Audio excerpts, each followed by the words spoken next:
Hello and welcome to the Growing Pair. My name is Isaac Goldfarb, and with me here is James Edge. hello James. James, episode 4.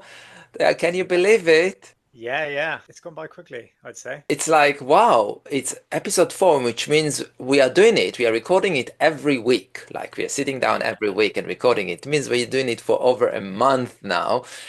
We crossed that milestone.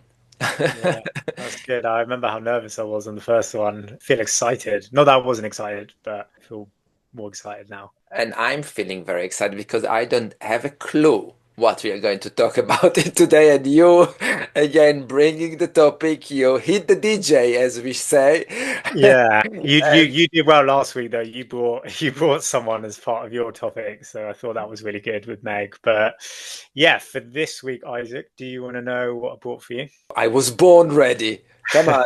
2 episodes ago, we talked about accountability, the role of do we need external to accountability to help achieve our goals? Can we just do it ourselves? So this week, I wanted to move one step closer in that process, looking at why we even set that goal for ourselves in the first place. Why do we want what we want? How do we even know that's what we want? So that's kind of what I want to explore with you today. So you had two questions there. Can you repeat them, please? I have Because I three. have two, I have three actually. So three questions. So let's separate each question as it is. What's the yeah. first question? So why do we even set ourselves the goals that we do in the first place? Okay. Why are we setting a goal? To be honest with you, I think this is something we are doing from birth. The way I see it, when we are babies, our parents put the goals in our minds. Think about it. You need to get to an age where you're starting to sleep all night, and then you start sitting down and crawling and walking, and so you have those milestones in your life, which I define them as goals. So from the parents' perspective to the babies, they are setting goals. Oh, and if you didn't crawl while you were like 8 months, oh, something is wrong with you know what I mean. Think the goal idea or the milestone idea is coming to us from a very, very young age. And when we get to school, Hmm. we are studying for grades. We need to get good grades in maths and in English and in languages in order to progress in life, in order to maybe to get to a college and to university. And so I think the setting goal allows us to progress, to grow. And Hmm. that's why it's important in adult life not to forget the process of setting goals. What's your take on it, James? When you mentioned the word, you mentioned the parents kind of trained into a young age. Like you need to do this, you need to do that. You mentioned the word milestones, which I think is actually probably a better reflection because as you progress to adult life, just conversations with your friends and stuff, people do see the world kind of in getting a house or getting a partner or getting married. That's a milestone. Or I want to get a promotion at work, or I want to start my own business. They almost feel like milestones, and it's interesting. You did mention at the beginning that it's kind of born from an early age, so I imagine that carries through with society as well, saying you need to be doing X and Y. That's why we set those goals. So yeah, it's interesting, which then makes me think, why do we want what we want then? Is it purely because we're getting influenced by society or parents and things that we should be doing, and that's why we want it? If that is the case, how do we know that's actually what we want and we're not just Mhm. telling ourselves that's what we should have or that's what we should want to get to? That's a fantastic question, and this is something that I was writing down now while you were speaking because I didn't want to forget this. And this is something I'm talking a lot about in one of my workshops, which is the creativity workshop. There is a goal and there is a dream, and those, in my mind, two different things. Maybe goals are bringing you to the dream, but Mm, some people are making goals and making dream as equal, and in my mind they are not. Dream is something like you want to achieve in life, now not because someone told you or not because you are forced to do it by mm, society. It's something you feel inside you that this is what you want to do. Now the goals themselves can be from the extrinsic society, like mm, parents, mhm, like you are a woman and you are in your mid 30, are you not going to have kids? And all of this nonsense that put the stress on the society to follow the tribe. What I'm trying to say here that we need to look at ourselves, I believe we need to look at ourselves as individual human being. We are here and this is what we came to do in this universe, and what is it that we would like to achieve from our life. I can talk loads and loads about differences of goals and dreams and what does it dream mean, and maybe this is something that we will talk in the future in episodes. But back to your question, why do we need to set even goals at all? I believe you don't have to if you don't want to, but it's a tool to help you maximize your potential. I like the way that you kind of split it to goals and dream.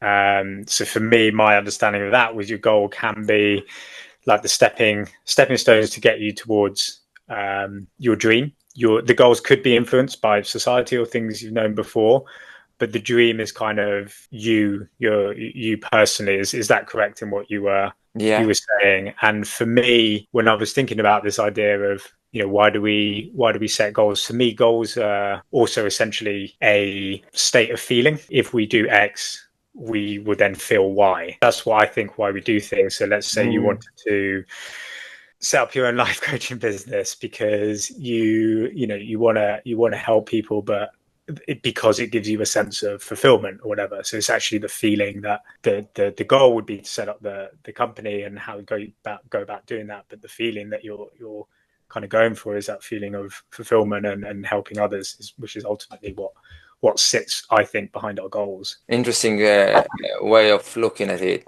because I look at it quite in an analytical way.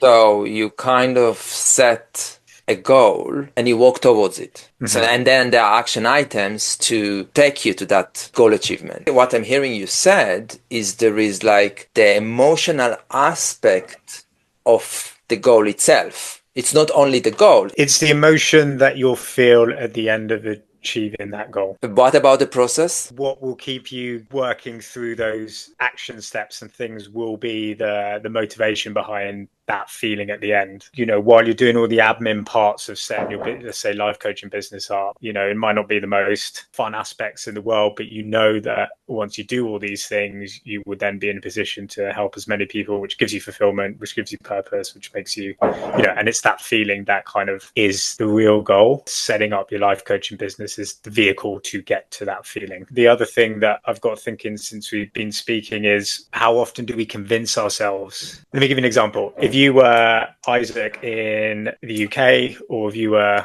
Isaac, I don't know, traveling the world, maybe your goals that you set then versus in the UK might be different goals because it's kind of a reflection of the environment you're in and how you're feeling in that moment. So I think that's something that got me thinking about, will our goals and what we want change over time, depending on our situation, depending on how we're feeling, things like that. I think our goals basket, shall we say, should be changed and updated and modified. The frequency is up to you as individual, in my mind. As long as you update this basket, that will allow you to grow. That's what will take you always to the next step. It could happen when you go start a process toward a goal and then you realize this is not what I wanted. Something I think about is there was a job that I really, really wanted, and I've done the whole process to get the job. Finally got this job, and just to realize when I got to the job, this is not what I wanted at all.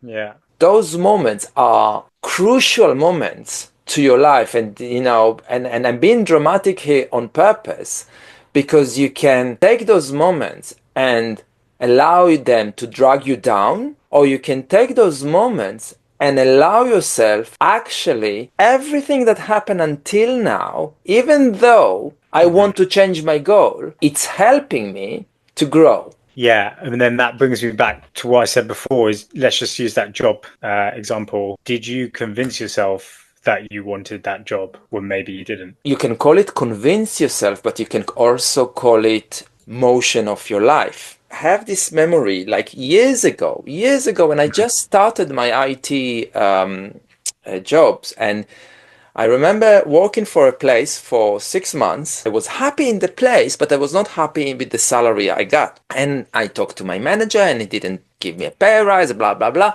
And then I went to a job interview, and Hmm. all I had in my mind is I want to improve my salary. Hmm. Nothing else. That was my goal. The goal Hmm. was I want to improve my salary. Hmm. And I spent that, that process of the recruitment and interview and all of that and the stress around it.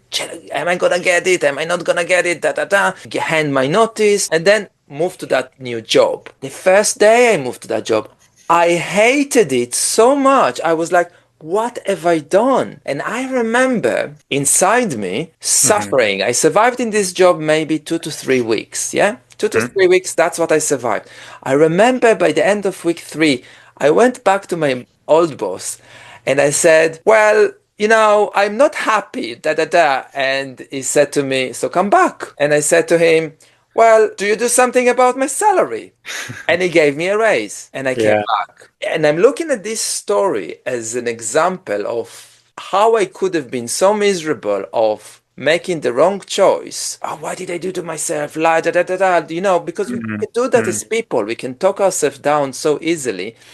But I was like 24, even before I thought about being life coach or something like that. This was my drive. And I'm like, I want to go back to my old job that I loved, but I also want to get my pay rise. And I did. Yeah, well, I mean, you were lucky there. It No, it's doesn't not. always work out lucky. So that was good. It made me think that when you set that goal of increasing your salary, you're perceived the most important thing that was going to give you the most benefit having that higher salary. But actually, from day one, you had the higher salary, but there were other things that actually you prioritized more because it was making you unhappy than that increase in salary. So I'm intrigued as when you set the goal of wanting to have a higher salary, what was the feeling you thought you were going to feel once you had that higher salary? And when you speak and reflect back what I just told, all I'm thinking is about us as life coaches and how a life coach at that point would have helped me realize Mm, that moving the job is not the right way of achieving my goal. But again, this is reflecting back as a young engineer that just wants to earn more money to pay the bills, and which the drive was I want to be able to pay rent, bills, and have some going to holidays, which I couldn't with the mm, first salary.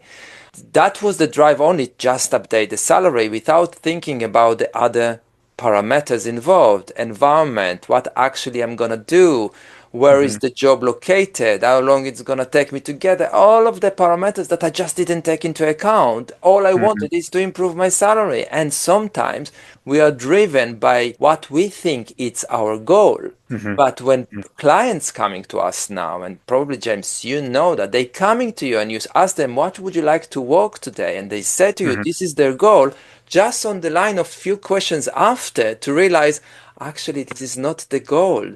There Yeah. is something else they need to work on in order to get to the Mm, feeling they yeah. think that the goal they set up for themselves is the right goal.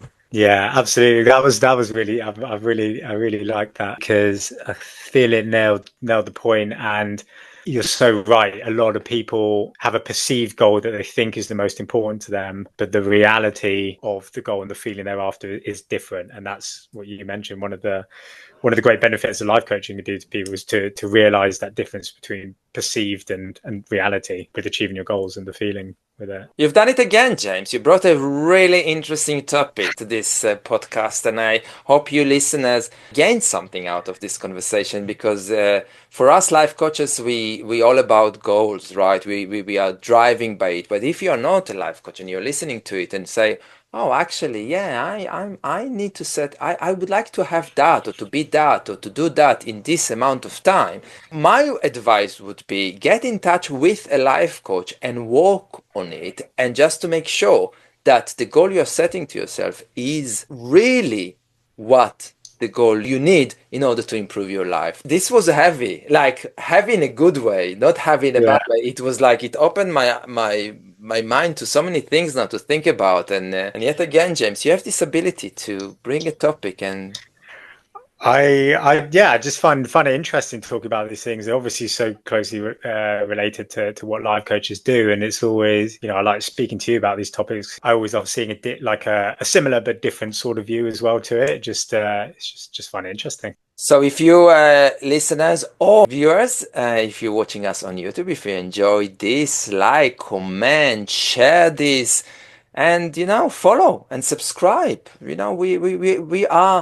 passed the first milestone, remember, goals, milestone, that breaking point that lady specializing in podcast told me. The next milestone is 7, by the way, just FYI. Still friends. We haven't fallen out. We haven't had a fight, so it's all looking good at the moment. Who knows? Who knows what's gonna happen? But James, it was a pleasure, and Likewise. we will come back in the next episode. Until then, see you soon. See you all next week.